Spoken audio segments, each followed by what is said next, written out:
to apologise to anyone who's watching the recording later that basically Zoe, who was doing the recording, dropped out, so I've just started recording to cloud, but used a little bit of that. So just to sort of summarise, one of the things we sort of were talking about how there's kind of this implicit assumption in this book that people would have already trained in foil fencing. But yeah, so I think like that seems to be a very common assumption in a lot of 19th century fencing. I kind of my theory as to why that is that the foil was the only or was the safest training weapon. So you're training with training with the foil, and then learning how to fence and learning like reflexes and how not to basically run away when someone attacks you. And then you try and adapt those skills to weapons that are harder to simulate and harder to do safely. Cool, so it's back. Sorry, Tim, yeah. Did you end up? Did you? I'm recording. I'm recording online, but there was a little bit of a break when you dropped out. Oh, okay. All right, good. Yeah. Cool. So I just. I will go round up the children. It's fine. Been moved away. Yeah. Cool. All right. Well, I think unless anyone has any other comments, I think it's time we're good to move on. Oh, just to lightly mention, you even see that exact same thing all the way back to McBain back in 1728. He starts his entire treatise on fleuret, then continues from there. Just to mention it. Yeah, it seems to be, well, McBain is McBain is a very French influence, and this is a thing, and this is kind of also why I think like French fencing is particularly important, and I think also, to be honest, in the hand community, undervalued. It's super influential on all of Northern Europe. Certainly in Britain, I've been told, in Ireland as well. You do have domestic fencing, like you do have the domestic single stick tradition that is different, but the main fencing that is done is foil, which is all French derived, and a very like a well-to-do fencer, or like a well-to-do fencer or a gentleman who needs to learn to fence is told seek out a French master.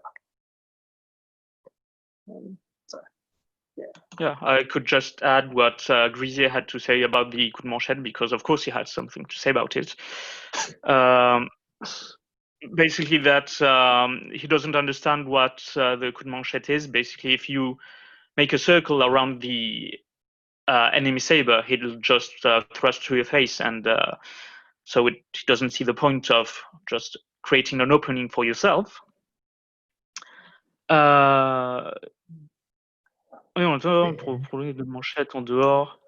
Yeah, basically he says the coup de manchette, he doesn't understand how you can strike without lunging, and that basically if you create an opening by doing this technique, you'll just get a point to the face. Yeah, well, I think that's interesting. Yeah, I mean, probably different interpretations of the technique. That's his opinion, eh? Yeah. Of course. Yeah. I guess. Sorry, if the aim was to cut the wrists as quickly as possible, maybe that's what he was actually trying. He's trying to cut the wrists so the sword hand isn't useful first before you get stabbed in the face. I don't know. Yeah, it sounds risky. It does. It depends on how big your circle is. If your circle is, if you make a small circle and keep your sword in presence, you'll have opposition, and someone trying to thrust you will actually skew themselves. If you do a bigger circle, like a bigger kind of horizontal morinet, you'll probably be stabbed in the face yourself. So yeah, I guess it depends on it. Yeah, I think there's validity to both opinions, basically. Yeah.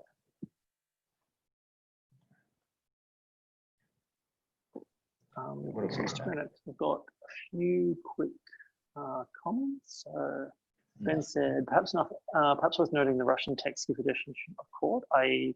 the sharp edge facing the breast, which is not in the French text.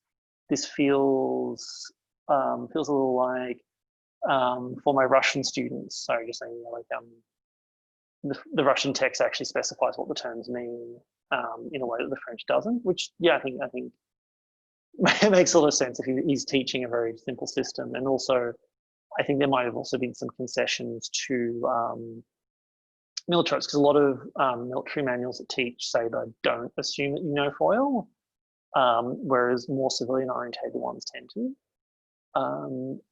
Jacob says, as a completely unrelated side note, I wonder if the etymology of fluette stems from the idea of the button at the end of the foil looks like a looks like a flower, kind of the bud of a flower. Short answer, I can actually confirm that is exactly where it comes from. Is foil, like for a sword to be foiled means the end has a bulb on it, which looks a bit like a flower, so that's where the term comes from. Steve says the manchette could be a very good feint. Yeah, no, definitely. I mean, I do use forearm attacks that way, although because I fence out of a different guard, it might work a little differently. But yeah, actually, Jules Jacob, who is a French author writing, oh gosh, like 70, 80 years after this, he says in Sabre Duels, basically what you do is you just attack the opponent's sword arm until they're moving and they're doing things.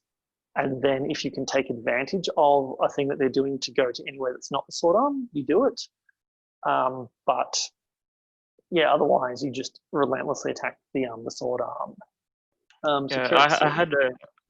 I had a similar experience because yes, he does later say that there is a feint de coup de manchette, so using coup de manchette to feint, I believe. So sliding along the sword does create a sort of habit of changing the guard, and then you can use that. Okay, cool. Yeah, definitely a good scenario. All right, cool. So if you sort of disengage around the blade and then began on.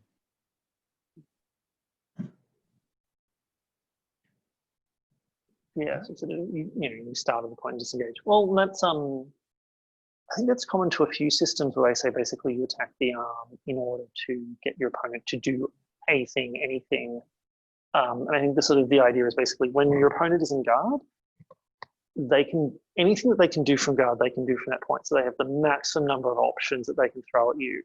Whereas if they've committed to an action, if they've committed to a parry, if they've committed to an attack, if they've done something, they've narrowed their pool of options.